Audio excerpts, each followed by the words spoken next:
नमस्कार दोस्तों, स्वागत है आप सभी का। आप देख रहे हैं ग्राम पंचायत जिला क्षेत्र बिहार राज्य की सुर्खियां। जुड़े रहिए ताजा और बड़े खबरों के साथ। केंद्र सरकार और बिहार के मुख्यमंत्री श्री नीतीश कुमार जी ने 2026 में कौन कौन सी बड़ी योजना और नए नियम लागू किए हैं। 1 करोड़ युवाओं को नौकरी कब मिलेंगे, गरीबों को 3.5 लाख रुपए का पक्का मकान कब मिलेगा, महिलाओं के बैंक खाते में 2 लाख रुपए कब आएंगे, यह सभी योजना और नए नियम के बारे में एक एक करके विस्तार से। तो दोस्तों, वीडियो को सब्सक्राइब कीजिए और चैनल को एक लाइक कर दीजिए। साथ ही कमेंट करके बताइए कि यह वीडियो आप कहां से देख रहे हैं। साथ ही साथ अगली बड़ी खबर। बिहार सरकार की मुख्यमंत्री महिला रोजगार योजना के तहत आवेदन करने की अंतिम तिथि 31 दिसंबर 2025 तय की गई है। इस योजना में महिलाओं को स्वरोजगार शुरू करने के लिए पहले 10,000 रुपये की सहायता दी जाती है। व्यवसाय की प्रगति के आधार पर इसे बढ़ाकर 2 लाख रुपए तक किया जा सकता है। इच्छुक महिलाएं आधिकारिक वेबसाइट या जीविका समूह के माध्यम से आवेदन कर सकती हैं। बिहार के मुख्यमंत्री नीतीश कुमार द्वारा डॉक्टर नुसरत परवीन का हिजाब खींचने के मामले में झारखंड की सियासत गरमाई हुई है। मंत्री इरफान अंसारी ने नुसरत को झारखंड में नौकरी का ऑफर दिया, लेकिन सीएम हेमंत सोरेन की पार्टी जेएमएम इससे सहमत नहीं है। जेएमएम प्रवक्ता मनोज पांडे ने कहा कि यह इरफान का निजी बयान है और सरकार की तरफ से ऐसा कोई आदेश नहीं है। बिहार लघु उद्यमी योजना के तहत समस्तीपुर में युवाओं को स्वरोजगार के लिए 50,000 रुपये की सहायता मिल रही है। 2025 में 2,400 से ज्यादा लोगों को ट्रेनिंग दी गई और 2,830 आवेदन मंजूर किए गए। राज्य के युवाओं को अधिक से अधिक रोजगार देने की दिशा में सरकार काम कर रही है। लघु उद्यमी योजना आरंभ करने के पीछे का उद्देश्य भी यही है। 1 करोड़ रोजगार देने के सरकार के संकल्प को देखते हुए इस तरह की योजनाओं को और बढ़ावा दिए जाने की उम्मीद है। आरा जंक्शन पर जल्द ही नई रेल लाइन बिछाई जाएगी। इसके निर्माण के लिए प्लेटफॉर्म नंबर 1 को ध्वस्त किया जाएगा। इस परियोजना से भोजपुर और आसपास के क्षेत्रों में रेल कनेक्टिविटी में सुधार होगा और यात्रियों को बेहतर सुविधाएं मिलेंगी। यह विकास बिहार में रेलवे के बुनियादी ढांचे को मजबूत करने की दिशा में एक महत्वपूर्ण कदम है। लखपति दीदी कार्यक्रम केंद्र सरकार की एक अहम पहल है, जिसे राष्ट्रीय ग्रामीण आजीविका मिशन NRLM के तहत लागू किया जा रहा है। इस योजना का मुख्य उद्देश्य स्वयं सहायता समूहों से जुड़ी महिलाओं की वार्षिक आय को 1 लाख रुपए या उससे अधिक तक पहुंचाना है। इसके लिए महिलाओं को प्रशिक्षण, वित्तीय सहायता, बाजार से जोड़ने और कौशल विकास जैसी सुविधाएं दी जाती हैं। केंद्र सरकार ने वित्तीय वर्ष 2026 से 2027 तक देश भर में करीब 2 करोड़ स्वयं सहायता समूह SHG महिलाओं को लखपति बनाने का लक्ष्य निर्धारित किया है। सहारा इंडिया के लाखों निवेशकों के लिए लंबे इंतजार के बाद राहत भरी खबर सामने आई है। जिन लोगों का पैसा वर्षों से विभिन्न सहारा योजनाओं में फंसा हुआ था, उन्हें अब उनकी जमा राशि वापस मिलने की प्रक्रिया शुरू हो चुकी है। नवीनतम जानकारी के अनुसार पात्र निवेशकों को अधिकतम 50,000 रुपये तक की धनराशि सीधे उनके बैंक खाते में वापस की जा रही है। यह कदम उन करोड़ों भारतीयों के लिए एक बड़ी राहत है, जिन्होंने अपनी मेहनत की कमाई सहारा की विभिन्न योजनाओं में निवेश की थी। बिहार में HIV से संक्रमित लोगों के लिए यह खबर राहत देने वाली है। अब इलाज, जांच और परामर्श के लिए मरीजों को बार बार दूसरे जिलों की दौड़ नहीं लगानी पड़ेगी। राज्य सरकार साल के अंत तक 5 नए एंटी रेट्रोवायरल थेरेपी यानी ART सेंटर खोलने जा रही है, जिससे हजारों मरीजों को अपने जिले या नजदीकी बड़े अस्पताल में ही बेहतर इलाज की सुविधा मिलेगी। भारतीय समाज में संपत्ति के अधिकार को लेकर हमेशा से विवाद और भ्रम की स्थिति रही है। परंपरागत रूप से यह माना जाता था कि केवल पुत्रों को ही पिता की संपत्ति में हिस्सा मिलना चाहिए, लेकिन समय के साथ कानूनी व्यवस्था में बदलाव आए हैं, जिन्होंने बेटियों को भी बराबरी का दर्जा दिया है। आज के दौर में यह समझना बेहद जरूरी है कि कानून क्या कहता है और किन परिस्थितियों में बेटियां अपने हक का दावा कर सकती हैं। बिहार के एजुकेशन सिस्टम में बड़ा बदलाव होने जा रहा है। अब सरकारी स्कूलों में एनईपी न्यू एजुकेशन पॉलिसी के तहत 6ठी क्लास से ही व्यावसायिक शिक्षा दी जाएगी। इस नए बदलाव से छात्रों को भविष्य के लिए तैयार किया जाएगा और उन्हें विभिन्न व्यवसायों के बारे में जानकारी मिलेगी। यह कदम शिक्षा प्रणाली को और अधिक प्रभावी बनाने के लिए उठाया गया है। आरा, अब भोजपुर में उद्योग लगाने का सपना सिर्फ फाइलों तक सीमित नहीं रहेगा। जिले में रोजगार, निवेश और आर्थिक विकास को नई रफ्तार देने के लिए बड़ा कदम उठाया गया है। बिहार सरकार के 7 निश्चय पार्ट 3 के तहत जिले में भूमि बैंक का गठन किया जाएगा ताकि नए उद्योग धंधों की स्थापना के लिए पर्याप्त जमीन उपलब्ध कराई जा सके। इस योजना को जमीन पर उतारने के लिए जिला प्रशासन अलर्ट है। देश में एलपीजी सिलेंडर के दाम हर महीने सरकारी तेल कंपनियां तय करती हैं। अंतरराष्ट्रीय बाजार की स्थिति, डॉलर रुपया दर और घरेलू टैक्स को ध्यान में रखकर कीमतें निर्धारित होती हैं। आज दिल्ली में घरेलू गैस सिलेंडर 853 रुपये में मिल रहा है। कोलकाता में इसका रेट 879 रुपये है। मुंबई में 852 रुपये 50 पैसे और चेन्नई में 868 रुपये 50 पैसे दर्ज किया गया है। अलग अलग राज्यों में टैक्स और ट्रांसपोर्ट खर्च के कारण कीमतों में थोड़ा फर्क देखने को मिलता है। दिसंबर 2025 तक यही दरें लागू हैं। बिहार में बिजली उपभोक्ताओं को बिल से राहत मिलने की उम्मीद है। ऊर्जा मंत्रालय को एक योजना का ड्राफ्ट भेजा गया है जिसका उद्देश्य बिजली बिलों को कम करना है।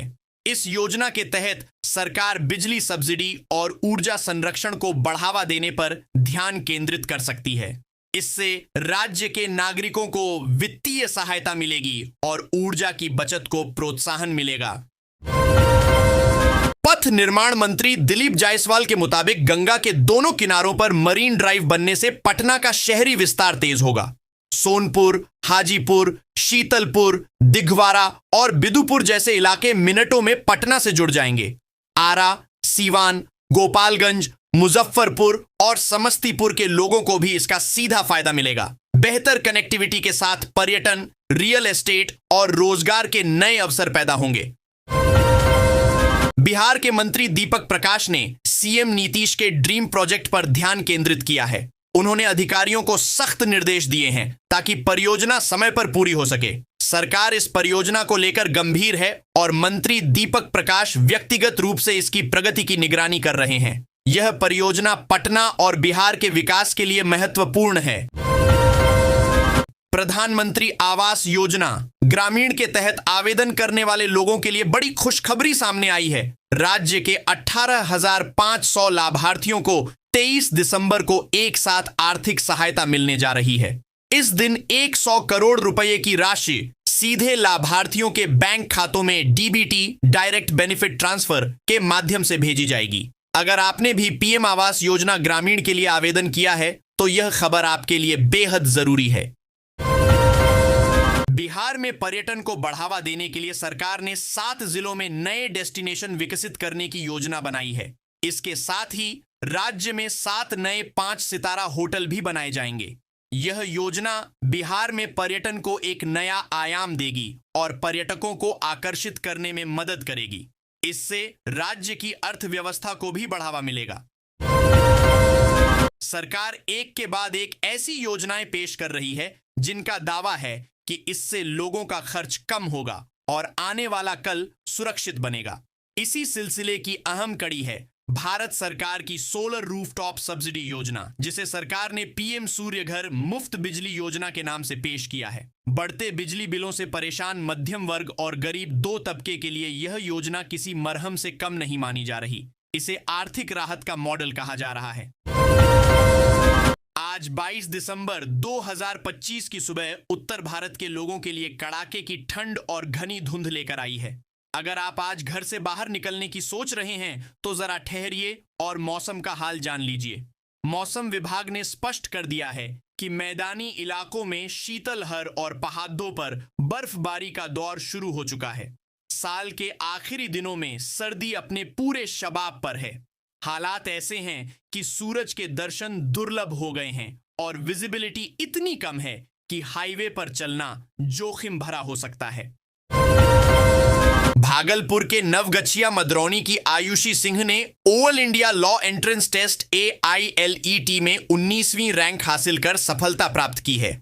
उत्तर प्रदेश राज्य में उन्हें पहला स्थान मिला है। नेशनल लॉ यूनिवर्सिटी में प्रवेश के लिए आयुषी ने स्वाध्याय पर जोर दिया। आयुषी के पिता धर्मेंद्र सिंह बनारस रेल इंजन कारखाना में कार्यरत हैं। आयुषी की सफलता पर पूरे मदरौनी में खुशी का माहौल है और उन्हें बधाई संदेश मिल रहे हैं। बिहार सरकार मशरूम की खेती को बढ़ावा दे रही है, जिसके लिए 90% तक की सब्सिडी दी जा रही है।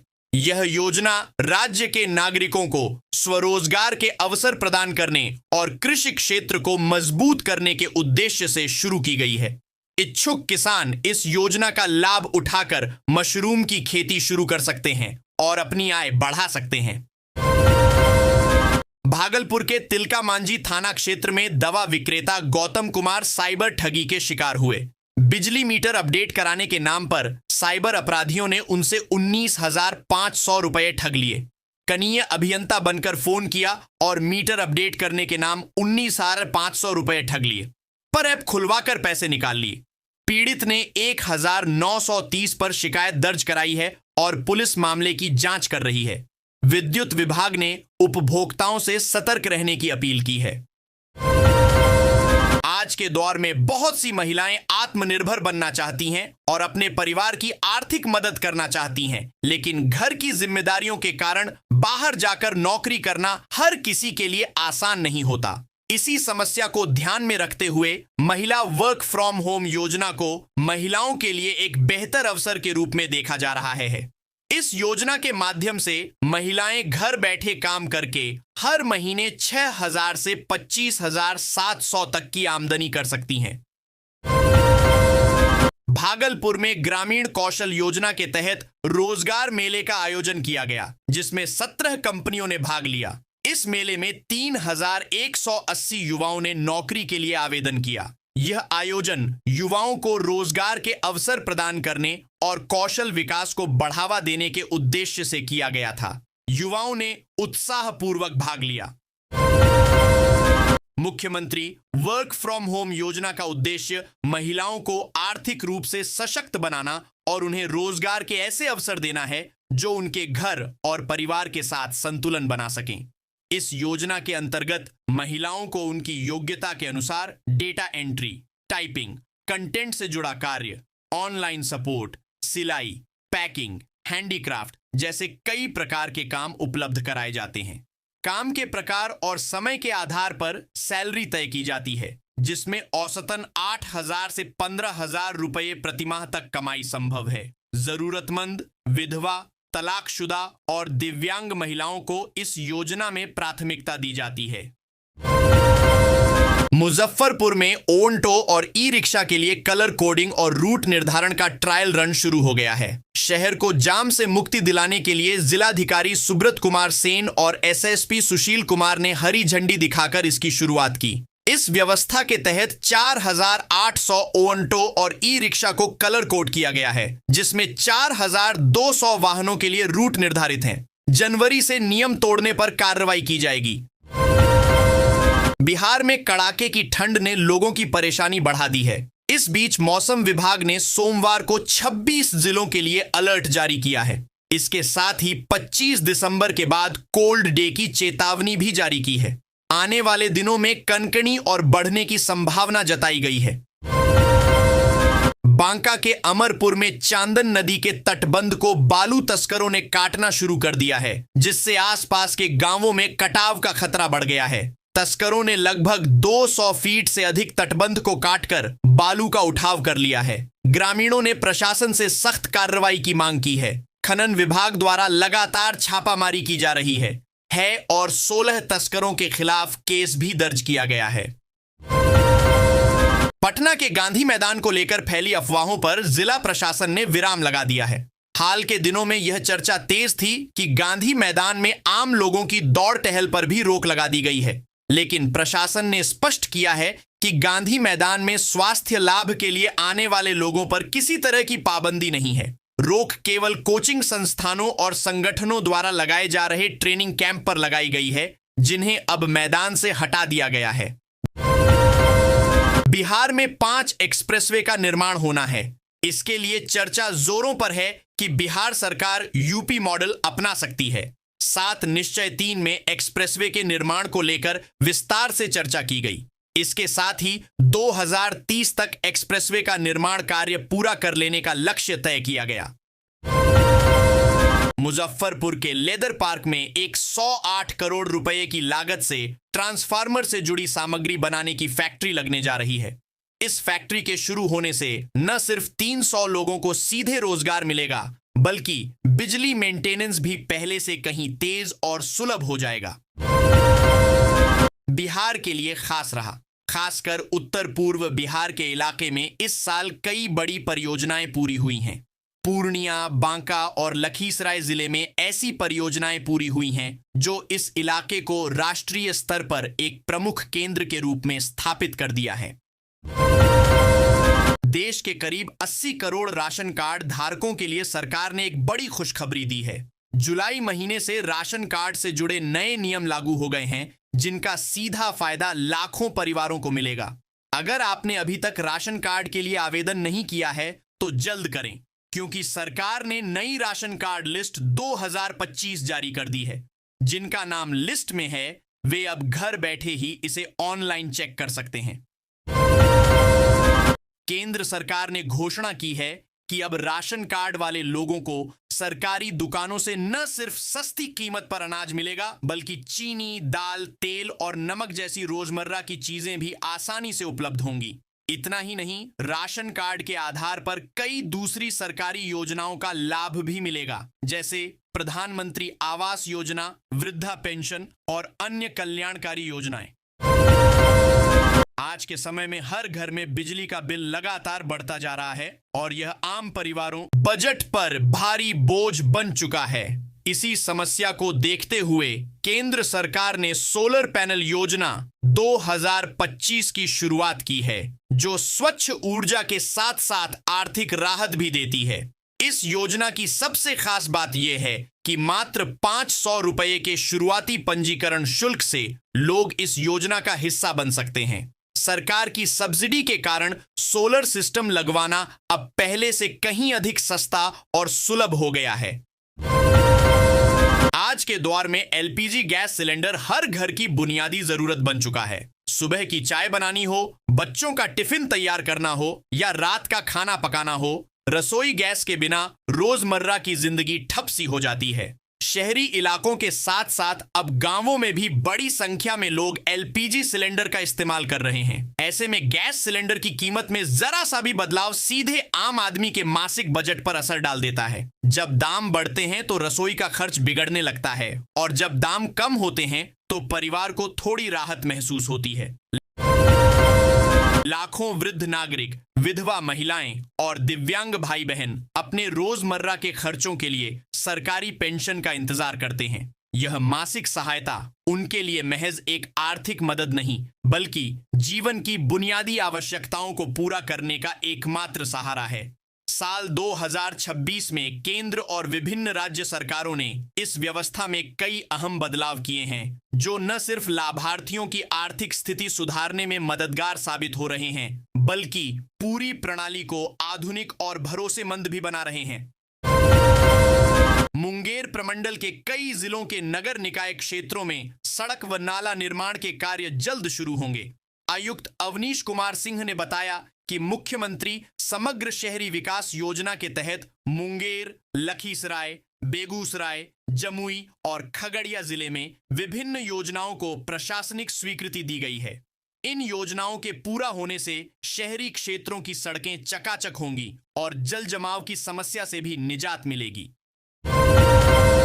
हरिहर क्षेत्र सोनपुर में काशी विश्वनाथ कॉरिडोर की तर्ज पर बाबा हरिहरनाथ कॉरिडोर का निर्माण होगा, जिसमें लगभग 600 करोड़ रुपए खर्च होंगे। अहमदाबाद की एजेंसी सर्वे कर रही है और जनवरी 2026 में निर्माण शुरू होने की संभावना है। सोनपुर मेला क्षेत्र में पर्यटकों की संख्या बढ़ने की उम्मीद है, जिसके लिए प्रशासनिक स्तर पर तैयारियां चल रही हैं।